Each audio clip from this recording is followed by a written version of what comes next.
Good evening all and welcome. Before we start tonight's horrors, just have a quick announcement. Some of you have asked about the birthday shout out. I'm doing that for anyone who's subscribed to any tier on Patreon. So if you want your birthday shout out and to be able to pick the topic on your birthday, find the link in the description. But for now, it's time to get comfortable and let the ghosts take control. When I was a child, we lived in a single-family home in Dayton, Kentucky, just across the river from Cincinnati, Ohio.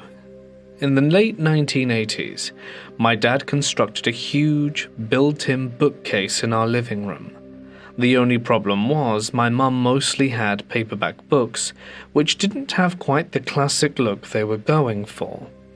When our mum mentioned this to her boss, who happened to own a rental house across the street from our home, he offered a solution. The previous tenant had abandoned boxes of old books in a creaky second-floor room. Beautiful bound leather and hardback volumes of various sizes, all quite old. The kind of books that many people still value today for their patina and aesthetic appeal. No one knew why the previous tenant left them behind, but her box offered them to us for free so long as my dad collected them. So my dad happily carried box after box of dusty tomes across the street, giving my parents the look they desired. Naturally curious about these new books, one night my dad took one up to my parents' second-floor bedroom to read before his night shift. Opening it, he noticed a stamp in the corner indicating it came from an occult library in Cincinnati. Many books were from there, while others were from the University of Kentucky, seemingly checked out but never returned or stolen. He recalls the book was titled something like The Secrets of Solomon and contained instructions for summoning spirits, angels, and demons. As he sat on his bed reading the incantations, he noticed they had an almost hypnotic rhythm. Suddenly, he was jolted by a loud bang. There were 3 sharp raps against the exterior window. He jumped over the window and parted the blinds and looked around, but didn't see anything. Maybe it was a bird. No, it's nighttime. Birds don't just fly around at night. Besides, if a bird or bat hit the window, there would be a single thud, not 3 precise knocks. Returning to bed later, he went back to reading his book, as its contents fascinated him. About 5 minutes later, 3 bangs again. Startled, he bolted down the stairs and out onto the back deck. His eyes scanned the side of the house and the shadows in our yard. There was absolutely no one in sight, no ladder up the window, just the thick, humid night air, the dimly lit windows of surrounding homes, and the steady hum of crickets. Heart still pounding, he decided the books had to go. He threw all of them into a large black garbage bag and left them out on the curb for the next morning's collection. Now, if this were a creepypasta, the books would have been magically returned to the bookcase through some unseen demonic hand. But that didn't happen. The books were taken away in the morning and he never saw them again. He secretly feared, however, that he may have unintentionally invited something into our home. Later down the line, I woke up one November morning for elementary school. The top of the stairs was just outside my second-floor bedroom, and to my left, the only bathroom in our house. I stepped out of my room to start my morning routine, but noticed someone coming up the stairs. It was a girl around my sister's age, maybe 14. My sister was a cheerleader, and her friends often hung out at our house, sometimes even visiting early in the morning, so this itself wasn't a shock. But I didn't recognize this girl. She had her left hand on the railing, and was looking down as her feet climbed the stairs until she realized I was standing there. As soon as our eyes met, she immediately stopped. For a moment we just stared at each other. Then without a word or flicker of emotion, she turned and walked back down the stairs. Well, that was weird, I thought, and went into the bathroom to brush my teeth. When we were getting ready to leave for school together, I asked my sister where her friend was. She replied that no one had come over that morning. I was confused. Then who did I see? Did someone just walk into our house and then leave? I didn't pay attention to how the girl was dressed, as I was a boy and couldn't have cared less about female fashion. Maybe one of my sister's friends showed up, saw her weird little brother in his tighty-whities and noped out. Maybe. Maybe not. The bottom of the stairs was where the kitchen and living room met. One evening my mother was in the kitchen and saw a blonde girl pass by the doorway, as if she had just come down the stairs. My mom was surprised because she didn't know my sister had a friend over. When she walked into our living room to see who it was, the room was empty. Another evening I was home alone, and like many children I felt scared when I was left alone at night. I turned on every light and had music playing to ease my fears, as this was years before I learned to let the darkness take control. Needing to use the bathroom, I gingerly climbed the staircase, every step feeling further from safety of the loud and brightly lit living room. I was afraid to close the bathroom door, almost like I would be trapped inside if something showed itself, so I left it wide open in case I needed to run. This was a very small bathroom, and I was standing in front of the sink's mirror, which reflected a view of the top of the stairs. Suddenly, in the blink of an eye, a shadow flew by the door and down the stairs. It looked like a fuzzy, black basketball, not fuzzy with hair, but the edges were indistinct, undefined and shapeless. Surprisingly, I wasn't terrified but shocked, if not intrigued, as I was a kid who lived for unsolved mysteries. I stepped outside and looked around but saw nothing. No moth or shadow, nothing that could explain what I had just seen. Remember the house across the street where my dad found the occult books? Eventually, that house was occupied by a friend of my mother's, a local policeman who, despite his status as a person of the law, obsessively made illegal copies of rented VHS tapes. He had stacks upon stacks of pirated movies towering around his living room, each labeled by hand. With hundreds of tapes, we could save $1 or $2 on new releases by borrowing his copies. Now, that house always gave me the creeps, but the police officer had a son called Brandon who was around my age. When I was around 10, living directly across the street from Brandon, we became friends. And like most young boys in a relatively poor town, it was cool to be mischievous. "If you dial 666, you can talk to the devil," Brandon told me one summer's day. I was incredulous, as even my child brain knew that sounded absurd. We decided to test the claim, but I told him there was no way we were calling the devil from my house. My parents would be furious. Who knew how expensive such a long-distance call could be? Brandon, always more the rebel, said we could use his parents' phone because no one was home. This was back when everyone had landlines, so we stood in the kitchen where the only telephone was corded to the wall. I stood by his side door, ready to make a swift exit if a goat man or red spandex appeared. Between us, but far out of reach, was their TV, with the stacks of pirated VHS tapes. Brandon took the phone off the wall and we looked at each other. I became increasingly more nervous. It was the middle of the day, and the sun was shining bright in the house, and the air was still. As soon as he pressed the third 6, dozens of VHS tapes toppled to the floor, crashing to the TV as if pushed by an unseen hand. Without any concern for the well-being of my friend, I bolted straight home. Moments later, Brandon appeared at my door. If he had been playing a trick on me, he would have been like, "Ha ha, I got you," or "told all the kids on our block how I scared you." But that never happened. He was as confused as I was, and we never found an explanation other than it being a very specifically weird coincidence. Years later, around 2015, police discovered a body buried in that very basement. A 55-year-old former Air Force man had died in the home. Someone had dug a hole in the basement floor and placed his body in the earth and poured concrete over him. His caretaker continued to use his credit cards and draw from his military pension while he was dead. The autopsy couldn't determine the cause of death, so there wasn't enough evidence to charge anyone with murder, though she pleaded guilty to fraud. It was unclear if she was ever charged with abuse of a corpse, although several people were reportedly living in the house with her. This was the same house where my dad found those occult books, and where my friend and I attempted to call the devil.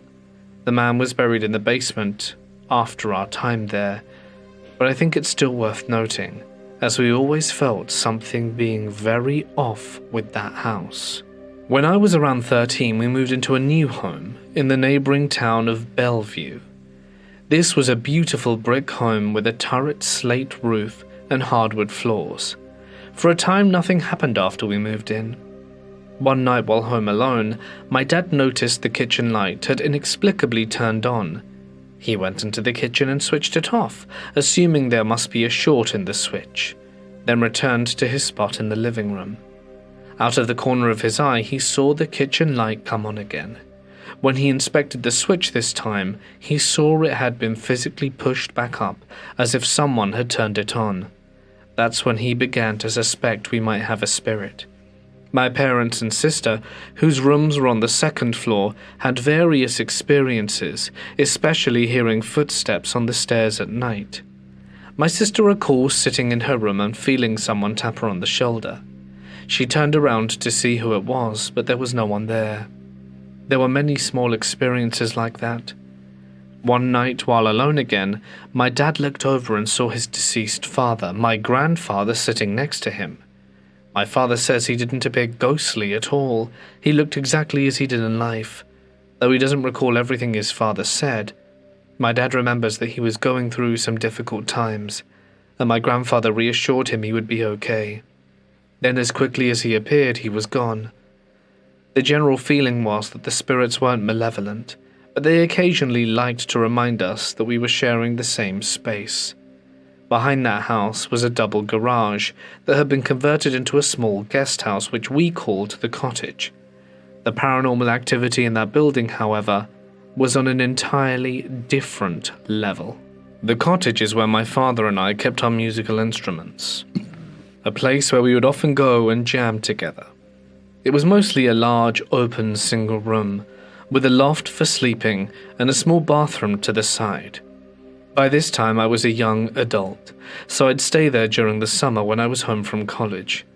My experiences were mostly just a feeling of being watched, and sometimes I'd wake up in the middle of the night with the intense sensation that if I looked down from the loft, I'd see something in the room. So I did what any self-respecting wuss would do. I hid under the covers instead. One night as I was walking from the main house to the cottage, I noticed the bathroom light was on through an outside window. I saw a silhouette of someone moving around, their shadows cast on the closed blinds of the bathroom. This wasn't a big deal. My parents and other family members could sometimes come and go as they pleased, as the cottage was basically our social area. When I walked in, the bathroom door was closed, and I patiently waited for the person to come and see who it was. I waited and waited, but no one exited and the door remained closed. At this point, I began to wonder if something was wrong, so I knocked on the bathroom door and asked, "Hello? Did you fall in?" Complete silence. Was my dad in there having a heart attack? It's not like someone could have just exited without me noticing or hearing the door open. I jiggled the knob and pushed. It was unlocked. There was no one inside. Later, when my dad was still working nights, I was away at college, and he was alone in the cottage playing our Fender Rhodes piano, passing some time before he had to leave for work, when suddenly he heard a woman's voice behind him say, "Should we show him, or should we tell him?" The hair on his neck immediately stood up. He turned and saw, hovering over the sofa, a whitish-grey cloud of smoke just a few feet away. The top and bottom of the smoke was like a tabletop, and only the sides had that smoky character, but it was completely still. With the exit across the room, my dad stood up, determined to move past the sofa to survey the room.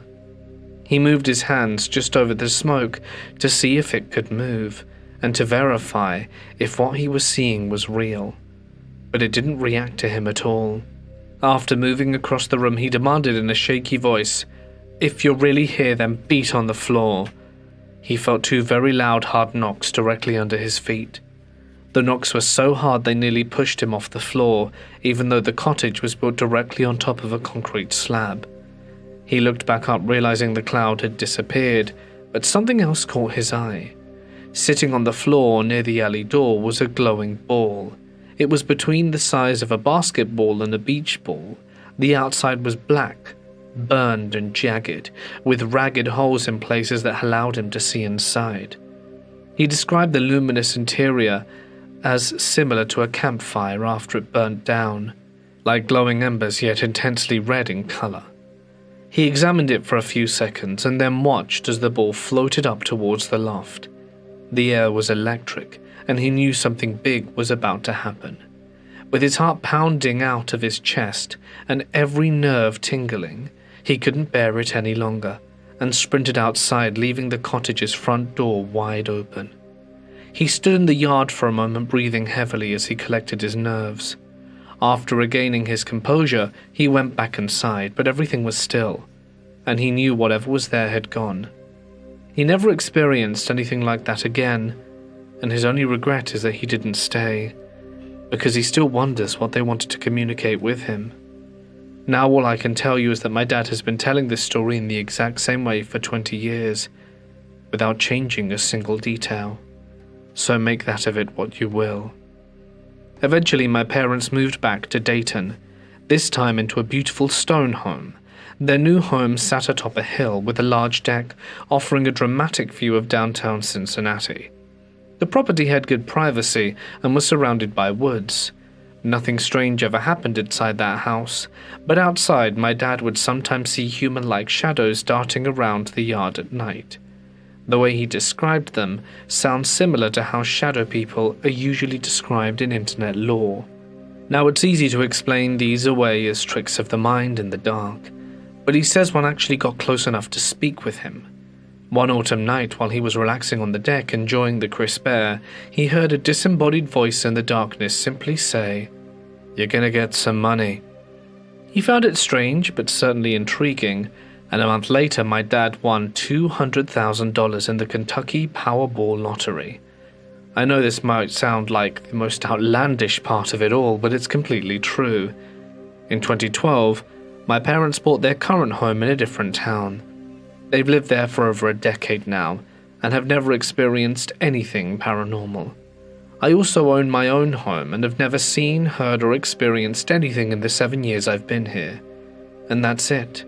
Whenever our family shares ghost stories, these are the ones we tell. I thought it'd be fun to save them for posterity, and hope that you enjoyed. I do have a bonus story though. The last story might not qualify as a ghost story, but I think it's still worth sharing nonetheless. When I was a teenager in the late 90s, I heard about a technique to supposedly talk to your guardian angel.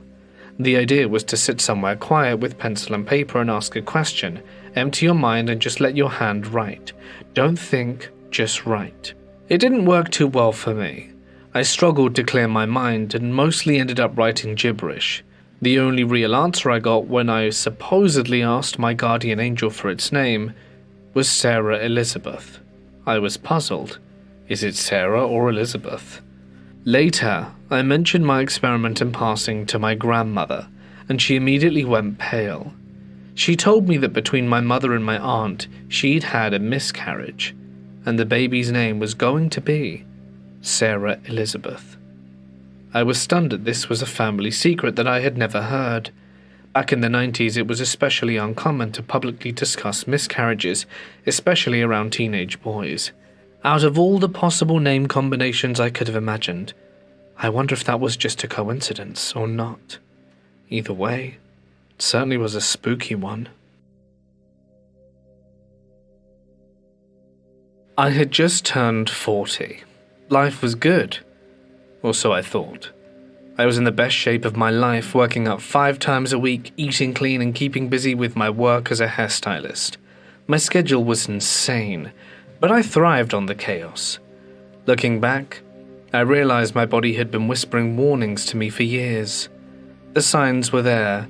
For the past 5 years, strange things kept happening. Things I brushed off as stress or overwork.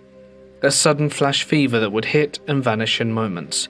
Chronic low-grade headaches that came and went, random bouts of dizziness, and this deep, bone-crushing fatigue that never seemed to go away. I always told myself I was just pushing too hard. I had clients, deadlines, life. Who had time to slow down? But then the auras started. They came out of nowhere, weird, shimmering lights in my vision like glitches in the Matrix. At first they were rare, almost dreamlike, but they kept on coming, and I still ignored it. Until I couldn't anymore. It was early September 2010. I remember that morning like it happened yesterday.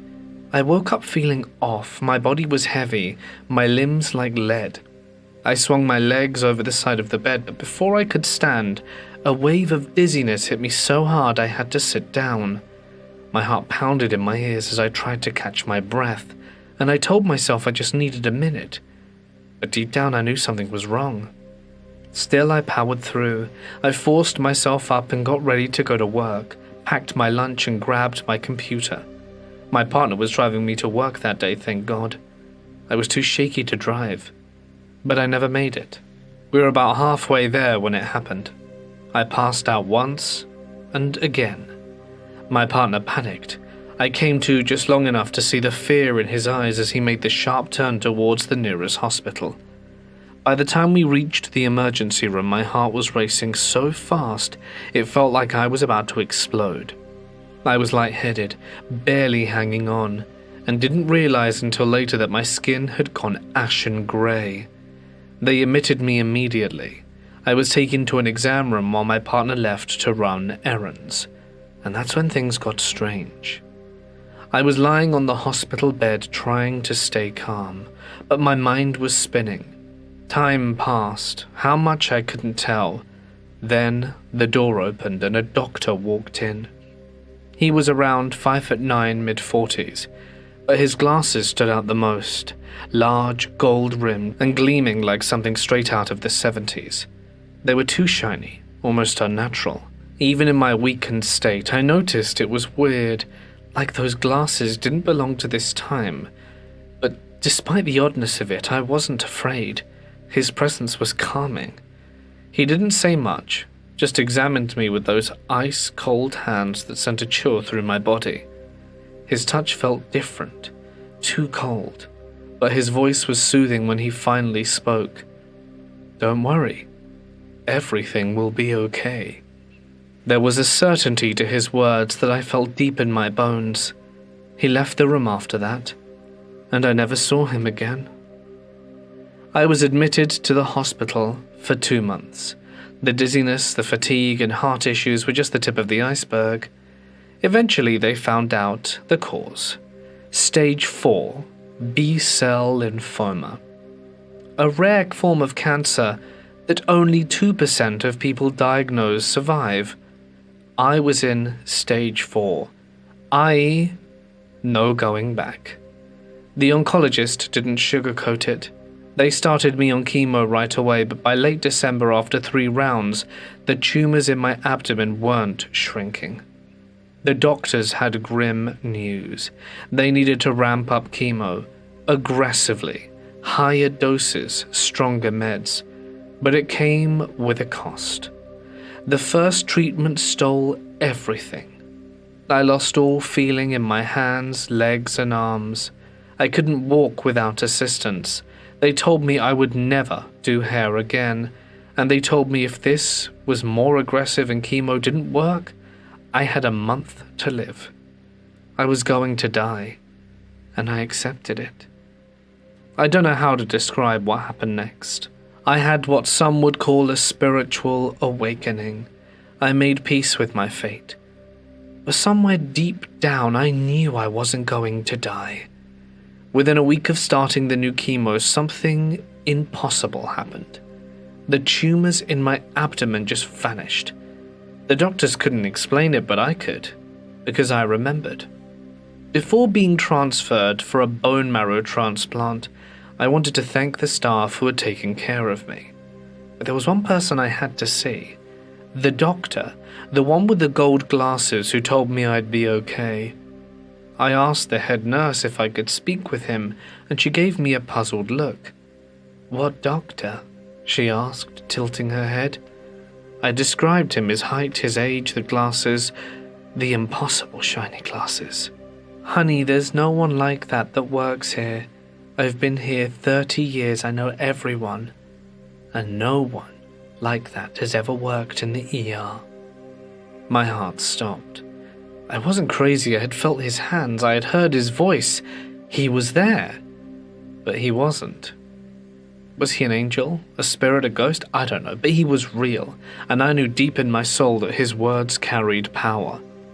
You'll be okay. I held on to those words through every grueling round of chemo, through the pain, the fear, the despair. And somehow, I survived. The bone marrow transplant was a success. Against all odds, I beat stage 4 lymphoma. My hands and legs, useless after the aggressive chemo, managed to heal. The doctor said I'd never walk again, but now I'm not only walking, I'm back to doing hair. I shouldn't be here, but I am. And I know why. It's because of him. I've tried to explain it, I've tried to rationalize it, but I can't. And I don't need to. I know what happened. And I know that someone was watching over me that day. I beat the odds. I'm alive. And I'll never forget the man who told me I'll be okay. The man who to most people was never there. People say there's a little girl in the laboratory where I work in Querétaro. I've heard the stories countless times. Whispers exchanged during late shifts, murmured conversations among co-workers over coffee. They talk about feeling her presence. They say she's watching. But I've never seen her, not with my own eyes. The ones who have? It's always the cleaning staff, the ones who come in before dawn, when the air is heavy with silence, or the media team who shows up early to set up their equipment. They've seen her. A little girl standing near the window or peeking out from behind the rows of equipment. Sometimes they might hear a faint giggle echoing through the empty hallways. I thought it was all nonsense until one quiet Sunday. It was almost too quiet. I was in the lab with a co-worker processing samples. Our system was simple. Samples are passed to us through a transparent window, and you can see everything clear on the other side. And every time someone delivers a sample, they knock on the glass. That day we were sitting near the window waiting, and that's when we heard it. 3 knocks, loud and forceful. It wasn't the light tap from a co-worker. This was more insistent. We both turned towards the window to see nothing, but we could still see the glass moving slightly, vibrating, as if someone had hit it hard. But when we looked closer to look through the window, there was no one there. I tried to laugh it off. Must be the wind, I joked. But the lab is airtight and sterile. No wind comes in or out unless it's controlled. Then the knock came again, louder this time, and a chill ran down my spine. I decided to check. I walked the perimeter of the lab, peeking into the hallways, checking every corner. But there was no one. I asked another co-worker if they had knocked, and they looked at me like I was crazy. I even joked that maybe the office girls were messing with us. But then I remembered it was Sunday. The office staff weren't even in. Later that day, I was alone in the lab. My co-worker had left, and I was finishing up some samples near the window. And that's when I heard a whisper right behind me.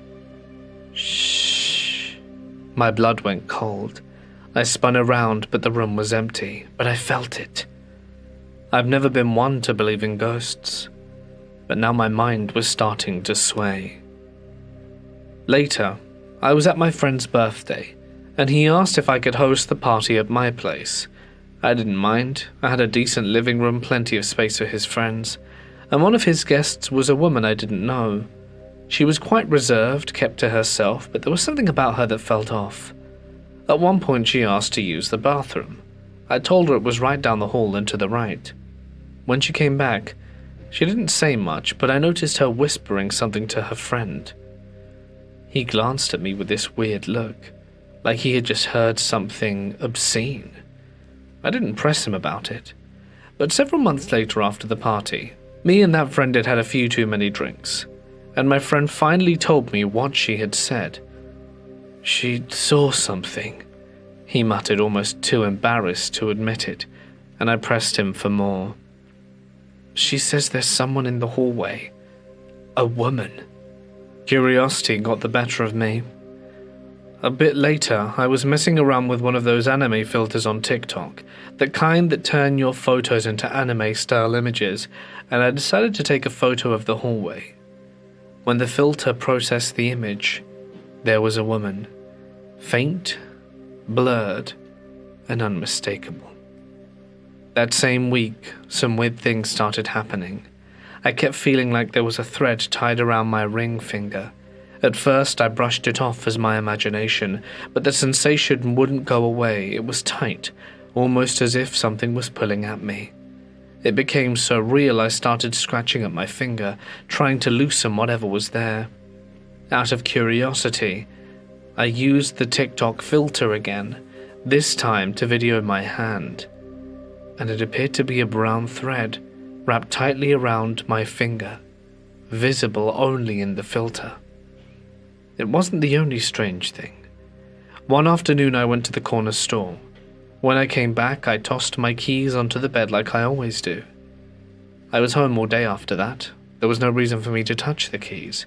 And hours later, when I went to lock the front door, there were two identical keys. One was loose, but the other was the exact same. I tested it and it worked. Where the hell did this other key come from? A friend of mine suggested something, that perhaps my house has a portal to beyond. I didn't laugh, because after everything I've seen and felt, maybe he's right. When I was around 5 or 6, I strongly believed that I was met with a ghost in my own house. One night when I was watching TV in my living room on the couch, I got distracted by a rocking chair moving back and forth. That was odd. The windows were open, but there was no wind, and it was the fall season, so we didn't need to put on the AC. It was a little off, but I figured that it had rocked back and forth because it was just a really old rocking chair.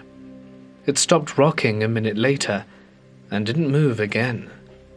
The next night when I was watching TV, I heard a cup fall to the ground from the shelf. Something wasn't right now. Why would it just fall like that? I thought it was probably just a draft, so I walked over to the kitchen area, which was right next to the living room, and I picked up the cup off the floor and placed it back to where it was. Nothing happened again that next night, or the next.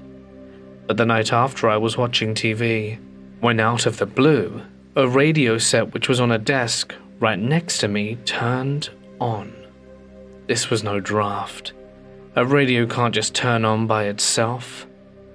It would only turn on if someone did it manually. It was at this point I started crying. I ran to my parents' room while I heard the radio still playing. I barged right in to see my mum on the phone with someone. I heard her say to whoever she was on the phone to, "Hold on just a second." She asked me what the matter was, and I exclaimed that the radio just turned on out of nowhere, and I believe the ghost did it. She rolled her eyes and sighed and said, "Come walk with me." So we went together to the living room. When I got back to the living room, the radio was now turned off. My mum then told me, "See, there's no such thing as ghosts." I told her that I was being for real, but she didn't buy it. She walked back to her room and carried on her conversation where she left off. No sudden movements ever happened again, but I was so scared to go into that living room for a while. I eventually faced my fears later on, but it always stuck with me. I know most people don't believe in the paranormal, but I firmly believe that a ghost was in my house, back when I was only just a child. When I was around 5, I used to wake up in the middle of the night and see a figure floating in the hallway between my room and my mother's. She was always the same, a brunette with curly hair, dressed in a flowing white robe. At first I brushed it off, thinking it was just lights from the street outside, bending in weird ways. but it kept happening, even on the darkest nights. Every time I saw her, I'd panic, call for my mum, and the moments the light flicked on, she was gone. My mum told me not to be afraid, that this ghost was my angel, and suggested I try talking to her. One night I worked up the courage and whispered into the darkness, "Who are you?" What happens next still haunts me. The calm, almost serene presence shifted. Beneath her, the floor glowed red, like embers from a dying fire. Her face remained unchanged, but there was something darker, something wrong. And then she vanished, leaving behind her way too many questions that I can never answer, especially because I never saw her again. It was around Easter, and I was asleep in bed with my mum, something I often did, as the dark terrified me. My cat was curled up at the foot of the bed when I heard footsteps in the hallway. I sat up, trying to shake the sleep from my eyes, and I noticed my cat's ears were perked up, her gaze locked on the hallway. Then we saw it. A tall figure stood just outside the room. Its eyes glowed a sickly yellow in the dark, and its ears were pointed like something out of a nightmare. It stared at me unmoving, like it was trying to figure out where I was. My blood turned cold, but I wasn't the only one who noticed. My cat, who's usually a sweetheart, was on her feet, fur puffed out, back arched, ready to fight. Her eyes flashed yellow for a moment, just like that. Things. The creature stared at her, then at me, then it faded, disappearing into the same spot where the woman in white had always appeared. As I got older, the line between dreams and reality grew thinner still. I started having what I can only describe as astral plane sequences. One of the earliest was at my dad's house. I woke up to finding myself standing in the driveway watching my uncle work on his Firebird. I was just there watching him, feeling the cold air, smelling the oil. I knew I wasn't awake, but it felt too real to be a dream. That feeling, like my eyes were closed and open at the same time, became familiar, and I learnt to associate it with something coming. One of my most terrifying experiences happened at my babysitter's house.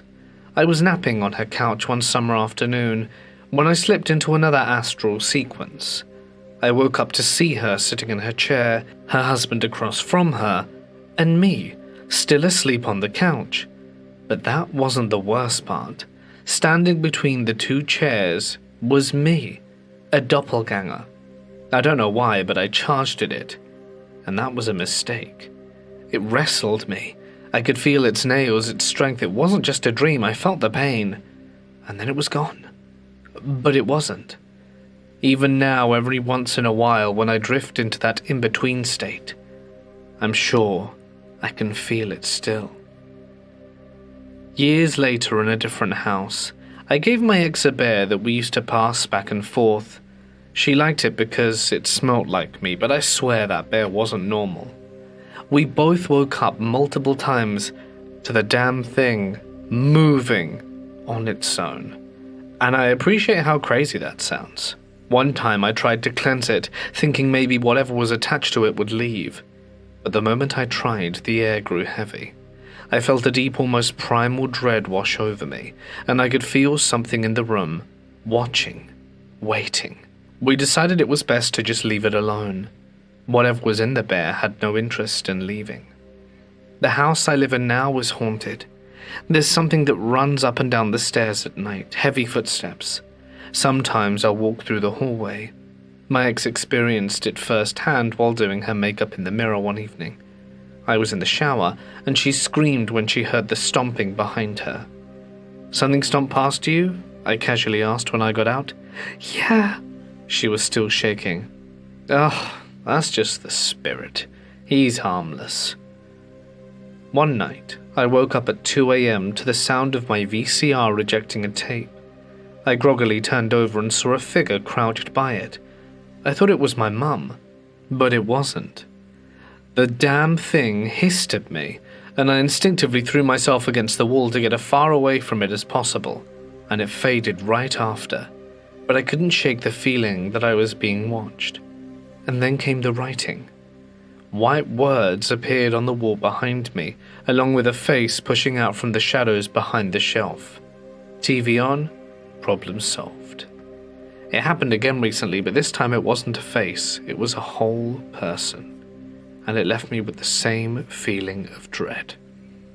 This is my collection of weird things that have happened to me throughout my life. I know many of you will just dismiss it as nonsense, but it's my life and they're my real experiences, and I really don't wish them upon anyone. I had a friend called Nova. He was that super cool spiritual guy who seemed like he belonged to another time. He was in his early 20s, but his soul felt ancient. He was the type who believed in magic, in energy shaping reality, and in the power of will to change the world. Me? I was raised Catholic and agnostic by default, skeptical of anything I couldn't touch or see. But Nova? He cracked my world wide open. We clicked instantly, like we had always known each other. We were inseparable, more like brothers than friends. His family knew me well, even though I'd never met them. He was always at my place in Jersey, though he lived deep in Queens. He was home to me. He was also a hell of a dancer. I mean, the man moved like liquid on the floor, a master of flow who could make any beat his own. He was my inspiration to start shuffling. I was trash at first, but Nova was patient, guiding me every step of the way. He had this gift, not just for dancing, but for seeing people. He noticed the cracks in me, the trauma I carried from childhood, and he wanted to help me heal. That's when he suggested we drop L together. I'd never tried psychedelics before. I'd heard about them, sure, but Nova believed they were more than just a trip. A tool for growth, to peel back the layers of reality. His theories were wild, but in a way they made sense. And that's when everything took a turn.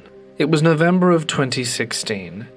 We were tripping in my apartment, laughing at nothing and everything, when the conversation drifted into strange territory. Nova asks, "Hey man, what would you do if I died?"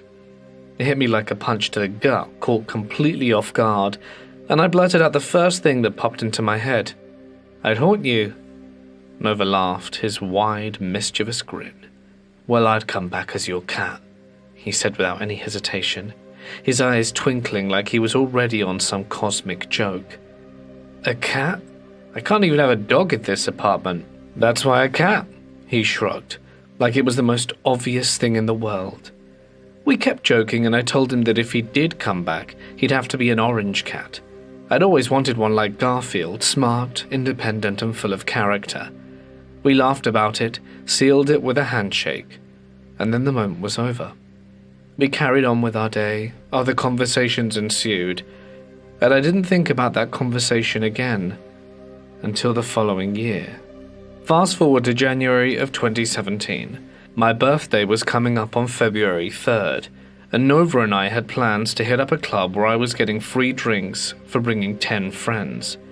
We had even made plans for me to pick up a mutual friend from Pennsylvania and drive her back the next day. But life had other plans.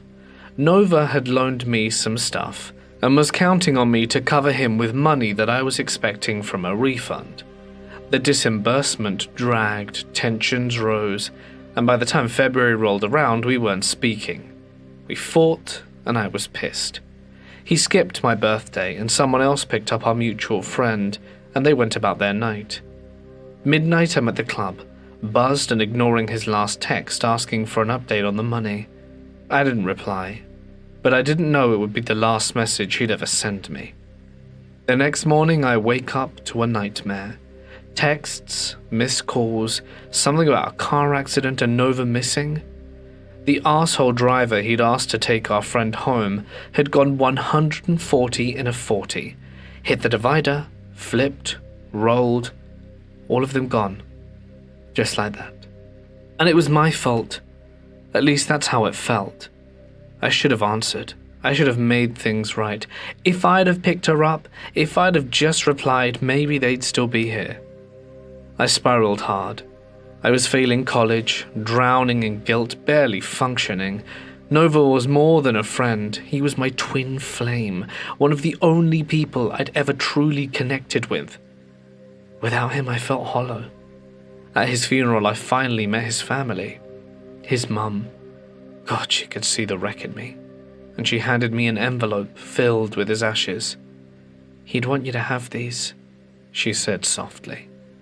I bought a Tree of Life necklace and stored some of his ashes in it, wearing it close to my heart. It was a small comfort, but the emptiness didn't go away. Weeks passed and I was still drowning. And that's when the single weirdest thing happened. My sister called me one afternoon. Nova and my sister had been close, they'd met through me, and even though they had a friends with benefits thing for a while, she lived just around the corner and we hung out often. "Bro," she said, her tone a little off, I need a favor. There's this cat. It's been hanging around my place for a few days, meowing like crazy, and it just won't leave. Rex is gonna kill it," referring to her psycho pit bull. "Can you come get it before something happens?" I didn't think twice. I walked over and stepped inside, and she mentioned something weird. "I gave him a bath, he let me." What? A stray cat let you bathe it? That didn't make sense. And then she opened the door. Out strolled a 6-month-old orange tabby. My heart stopped. The second we locked eyes, I knew, and I swear to God the cat knew too. I dropped to my knees, my body shaking, tears streaming down my face. It was Nova. My sister freaked out, asked what the hell was going on, but I just scooped him up and held him close and whispered through my tears, "It's Nova. He's back." Of course she didn't believe me at first. Not until I told her about our promise, about the joke we made that day about coming back as an orange cat. She was skeptical. But then Nova lifted his paw and placed it gently on my necklace, the one holding his ashes, and he stared into my eyes with an intensity that pierced my soul. My sister screamed. I didn't. I just knew. Life went back to normal after that. Well, as normal as it can be. Nova Cat became part of my life, helping me heal in ways I can't even explain. It was like he had never left. He knew exactly how to be there for me, just like before. My entire perspective on reality shifted. I stopped questioning what I couldn't see because now I've lived it. You don't have to believe me. I wouldn't blame you if you didn't. But I know what I saw, and I know what I felt. Nova kept his promise. And for now, I won't be alone. This happened late one night at my aunt's house. The rain tapped softly against the windows, and the house was quiet except for the distant hum of the refrigerator. My siblings, cousin, and I were all in the spare room talking and laughing, when my aunt suddenly appeared in the doorway. "Can one of you turn off the garage light?" she asked. The request was simple, but something about it made my stomach twist. Maybe it was just the time of night, or maybe it was the way the house felt. My older brother shrugged off the task, insisting that I go with my younger sister. We stepped into the hallway where the dim glow from the kitchen barely cut through the darkness. The house felt colder than before. The air carried a strange weight to it, as if something unseen was pressing in around us. When we reached the garage, the door was already cracked open slightly. The light was still on, and I took a breath, pushed it in fully and stepped inside. Nothing seemed out of place, just storage boxes, shelves, and my aunt's car parked neatly in the back. I reached for the switch, flipping it off. Instant darkness. And that's when I saw it. A tall figure, standing just beside the door within reach. It hadn't been there when the light was on, but now in the pitch black it was undeniable. A solid shape of pure darkness, darker than the dark itself. It had no details, but was just a void in the shape of a person. At first I thought my eyes were adjusting. Maybe it was my mind playing tricks on me, trying to see shapes where there clearly weren't any. But it didn't fade. It didn't move. It was just there, close enough to touch. I couldn't breathe. My entire body was locked up in paralyzing fear, and I felt like it was toying with me, like it wanted me to react. Then finally instinct kicked in. I bolted. My sister was right behind me as we ran full speed back into the house, leaving the garage door wide open.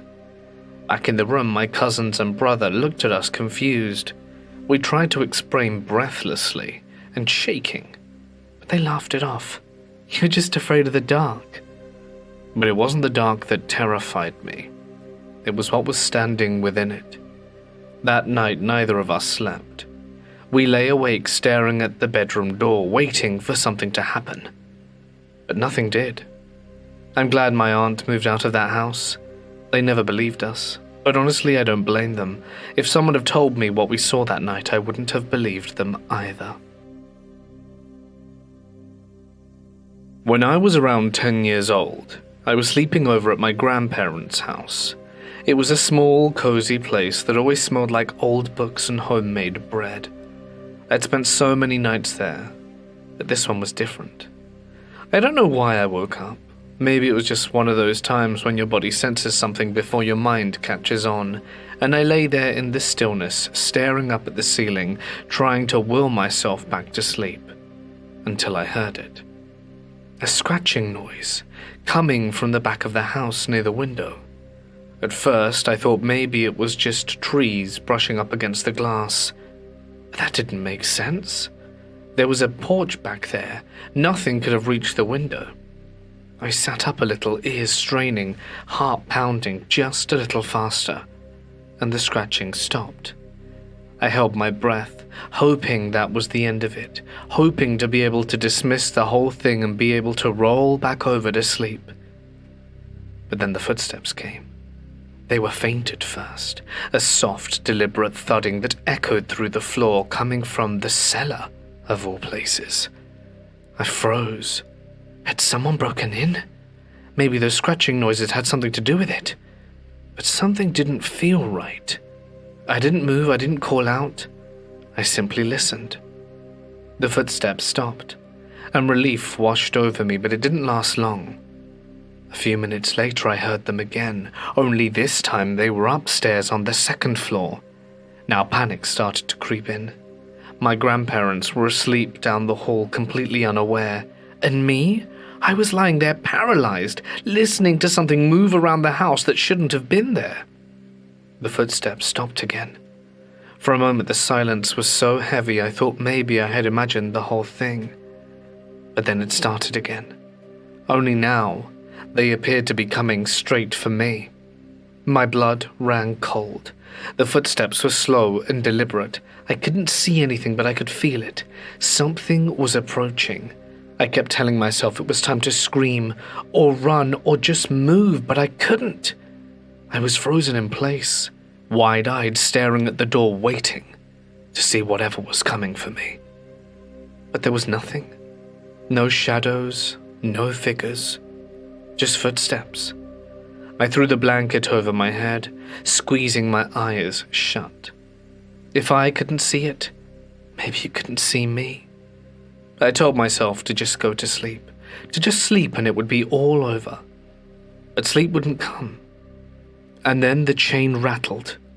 My heart stopped. The neighbors had a dog they let out at night, and I could sometimes hear him running around the yard with his chains rattling as he moved. But this sound wasn't in the next door garden. It was right next to me. The sound was so close, like a chain hanging in the air right beside my ear. My breath caught. I didn't move. I couldn't. I stayed hidden under the covers, gripping them so tight my knuckles ached. The sound of the chain was impossibly close. I could feel the cold metal practically brushing against my skin, and yet there was no one there. I don't know how long I stayed like that, too scared to move, too terrified to even breathe. I must have been under there for hours. And somehow, throughout the fear, I managed to will myself asleep. Be it that or exhaustion, take your pick. When I woke up in the morning, the sunlight streamed through the window like nothing had happened. but I knew it wasn't a dream. A few days later, I told my mum about it, expecting her to laugh it off and tell me I was imagining things. But the look in her eyes said otherwise. Recognition. You see, she grew up in that house, and as it turns out, she'd had similar things happen when she was younger. I never slept over at my grandparents' house again after that, and honestly, I don't think I want to know what was really walking around that night. My best friend took his own life. I didn't find out for 5 days. 5 whole days. But the day before I heard, I was sitting in the living room with my husband, and out of the corner of my eye, I saw something. I told my husband not to move, but just look right by the wall. There was a shadow. A man not too tall, not too short, not fat, not thin, just standing there watching. My husband, who rarely believed this stuff, agreed. It wasn't ominous. We got up afterwards and stood in the spot the shadow had been in, and the floor seemed to be vibrating. That was it. The next day I found out about my friend's passing, and I was convinced it was him who had visited us. But also that evening, after finding out, I was crying and sobbing and angry and upset, and talking to my friend saying, "Why didn't you just call me? Was I not a good friend? How could you think you had none? Was I nothing to you?" I know, that was stupid. His death wasn't about me, etc. But if you've lost a close friend or family member to them taking their own life, it's hard to stay sensible. Anyway, I woke up the next morning but stayed in bed, sad, depressed, and picked up my phone as I automatically do, checked my emails, and there was an email from the Wayfarer with a picture of a painting. Title of the painting? Most Devoted Ghost. I thought I would get more signs from him for the rest of my life, or even just for a while, but that was it. I don't know what's going on over there in the afterlife, but I felt then that there was at least some curtain between life and afterlife, albeit for a short while anyway. When I was around 11, I was really into horror, creepy, and weird stuff. Back then I was also very religious and believed in God and angels, but I've since become more skeptical. However, there are 3 strange encounters from my childhood that I've never been able to explain. 1 visual, 1 auditory, and 1 physical.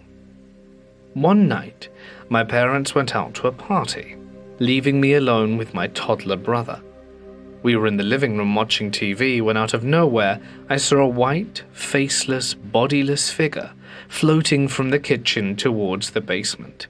It didn't have any clear features, just this pale, ghostly form.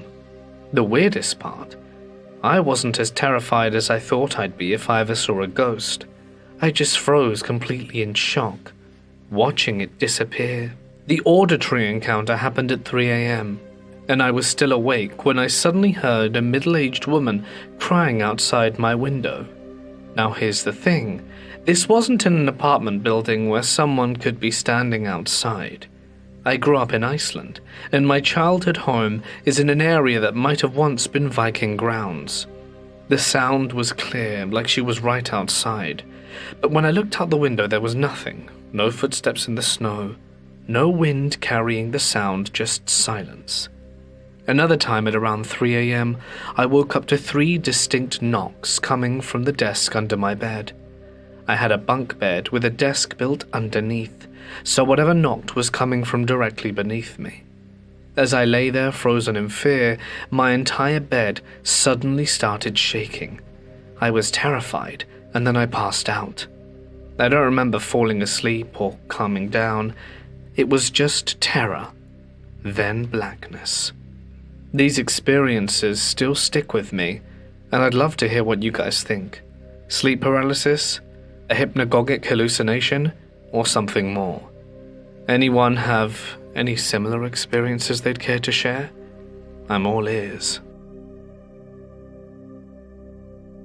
Hey guys, it's Mort here. Thank you so much for listening. I hope you enjoyed tonight's ghost stories. I certainly did. And you can let me know down below what you thought. But I'd like to thank everyone for tuning in tonight, especially my members and patrons whose names can be seen on screen. If you enjoyed, be sure to let me know. I have this funny idea for April Fools. I think it falls on a Tuesday. So, you know, it's going to be silly. But if you want to join me for that video, feel free. Alright then, I might even do it live. Take care guys. See you in the next one. Good night.